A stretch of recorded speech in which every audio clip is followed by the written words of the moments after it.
doing that for some years now, since 2010, if I'm not mistaken, and you'll hear more about that from the people who are involved. But that seemed like a really good thing to be able to divert money toward, and it's great to be the excuse for this.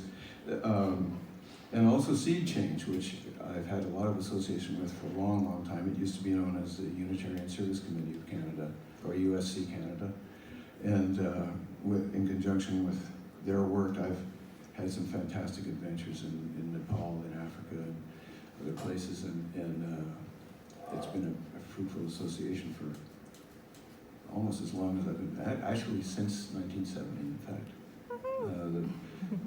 Lotta Hitschmanova, who founded USC Canada, was a refugee from Czechoslovakia who came here after the war, after the Second World War, and we have to specify which war now because we have a non-stop scenario like that. But when I was a little kid in school, Lotta came around. She had this distinctive uniform that she wore that was kind of, she told me later was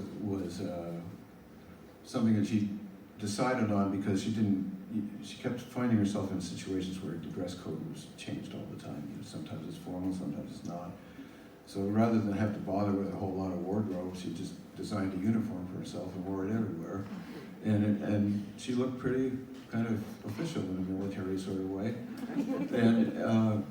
But she came to our school. I don't know what grade I was in, maybe grade 3 or 4 or 5 or something. But this woman came and she went to the classrooms and talked to the kids about what was needed in the third world, about children affected by war, primarily at that time. Later on, the agency developed into something more than just that focus. But I had this memory of her, and so 1970, the first album came out. It got airplay. Woo! And you know, I mean, I was shocked and actually kind of dismayed.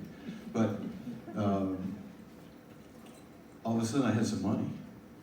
What am I going to do with this money? Like, I never had that, you know, so a big chunk of money in my hand. So I thought it was appropriate to give some of it away, and I asked around, and we decided to give some of it to USC. It turned out that Lotta Hitschmanova was a friend, quite a good friend of a woman who became my mother-in-law. And so I got to know Lotta personally as well, and I have good memories of her. All those years. She was the kind of person who would have a conversation with you, and then a year later you'd see her and she'd remember every single detail of that conversation.